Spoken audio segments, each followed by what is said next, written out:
పనికిమాలిన ప్రకాష్ రాజ్ గురించి కూడా నేను చెప్పాలంటే, ఆ సన్యాసి ప్రకాష్ రాజ్ దేశం ప్రశాంతంగా ఉండడం ఏదో నచ్చదు. ప్రధానమంత్రి రాత్రి యువతను ఉద్దేశించి చక్కటి ప్రసంగం చేశారు. ఎవరికి కూడా ఎలాంటి ఇబ్బంది లేకుండా అన్నీ కూడా క్లియర్గా అయిపోయినాయి.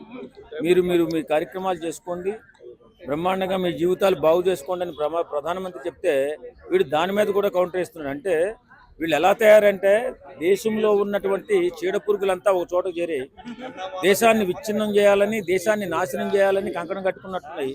కాబట్టి ప్రకాష్ రాజ్ లాంటి ఒక మూర్ఖుడు, ఒక యధవ ఇవాళ దేశం గురించి, దేశంలో ఉన్నటువంటి సాంప్రదాయాల గురించి, దేవుళ్ళ గురించి, హిందూ మతం గురించి మాట్లాడుతూ అసలు సంబంధం ఏమన్నా ఉందా? నీటి పరీక్ష ఎగ్జామ్లో అది లీకేజ్ అయిందని, అది మళ్ళీ ఎగ్జామ్ పెట్టారు కదా, మళ్ళీ 12 లక్షల మంది అందులో పార్టిసిపేట్ చేశారు. సుమారు 50% అబవ్ వాళ్ళు పాస్ అయ్యారు. ఇంత జరిగినా సరే ఏదో రకంగా దేశం విచ్ఛిన్నంగా ఉండాలి, దేశం ఎప్పుడు ప్రశాంతంగా ఉండకూడదనే ఆలోచనతో ఇతర దేశాల్లో ఉన్నటువంటి మన దేశం మీద విషాన్ని చిమ్ముతూ ఉన్నారు వాళ్ళు. ఆ విషం చిమ్మడానికి మన దేశంలో ఉన్న చీడపురుగులు ప్రకాష్ రాజు, అలాగే కొంతమంది కుసంస్కారులు ఉన్నారు. వాళ్ళందరూ కలిపి ఒక పన్నాగం పని కాక్రోచ్ పార్టీ ముసుగులో ఈ దౌర్జన్యాలు, ఈ దుర్మార్గాలు చేస్తూ దేశాన్ని అల్లకల్లోలం చేయాలని ప్రయత్నం చేస్తున్నారు. ఆల్రెడీ కమ్యూనిస్ట్ పార్టీ వాళ్ళకి కలిస్తారు. వీళ్ళు ఆల్రెడీ వీళ్ళకి సీజన్ పార్టీకి ఆఫర్ వాళ్ళు $1.1 మిలియన్ కానీ ఆగస్టు 15 వరకు ఈ ప్రొడక్ట్ నడపాలని చెప్తారు. సో దాని గురించి ఎవరు కూడా ఫండింగ్ లేకుండా ఇన్ని రోజులు ఉద్యమం ఎలా నడుస్తుందండి?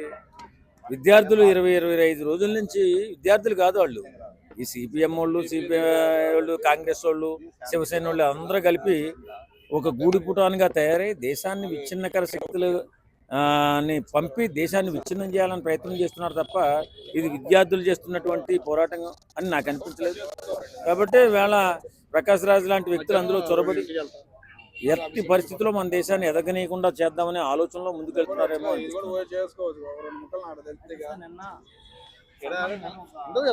నడుపుకోవచ్చు, మనకు బలం ఉన్నట్టు ఉంటుంది కదా. మనం చేస్తామన్నా ఫస్ట్ నాకు ఆశ్చర్యం అనిపించింది.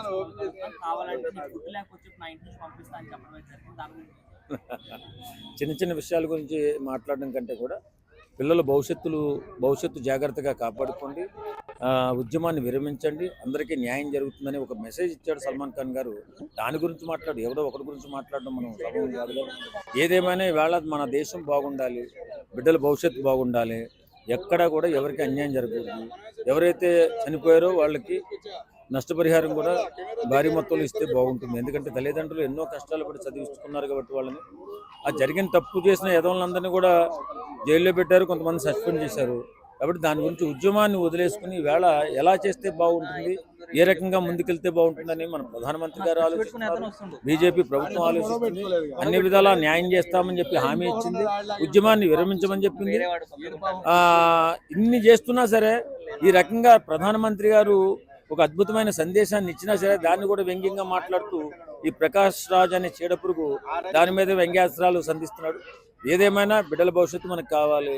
ఇప్పుడు తెలిసిపోయింది అందరికీ, ఇతర దేశస్తులు మన దేశం మీద కుట్ర పన్ని విచ్ఛిన్నం చేయాలని ప్రయత్నం చేస్తున్నారు. విచ్ఛిన్నకర శక్తుల వల్ల మన దేశం వెనక్కి వెళ్ళిపోతుందని ఆలోచిస్తున్నారు. కానీ బీజేపీ ప్రభుత్వం, నరేంద్ర మోడీ ప్రభుత్వం ఉన్నంతకాలం ఖచ్చితంగా ముందుకెళ్తుంది, కానీ వెనక్కి వెళ్ళే ప్రసక్తే లేదు. ఎన్ని దుష్టశక్తులు మన దేశం మీద పన్నాగం పనినా ఇది ఎప్పుడు తరతరాలుగా మన దేశం ఎదిరించుకుంటూనే వస్తుంది. ఖచ్చితంగా విజయం మందే అవుతుంది తప్ప ఆ దుష్ట పన్నాగం మాత్రం విచ్ఛిన్నం అవడం మాత్రం ఖాయం.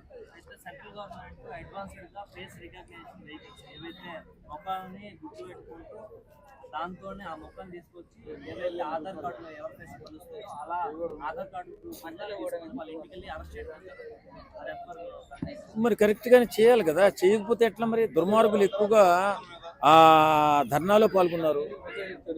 మన దేశం పట్ల గౌరవమైనటువంటి వ్యక్తులు, దేశాన్ని నాశనం చేయాలనుకునేటటువంటి వ్యక్తులు వాళ్ళంతా కూడా ధర్నాలో పాల్గొన్నారు. వాళ్ళందరినీ పట్టి ఒకసారి తాట తీస్తే అప్పుడు అందరూ వెనక్కి తగ్గుతారు.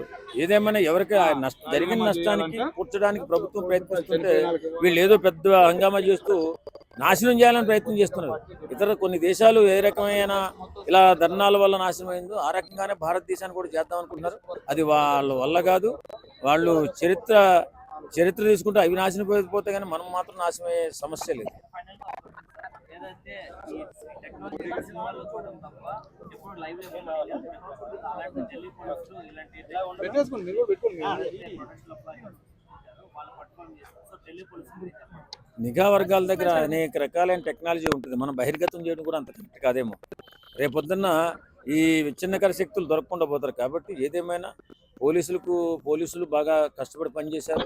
చాలా మంది గాయపడ్డారు. వారందరికీ కూడా ట్రీట్మెంట్ అవుతుంది. దేశాన్ని నాశనం కాకుండా కాపాడారు మన పోలీసులు అని చెప్పుకోవాలి.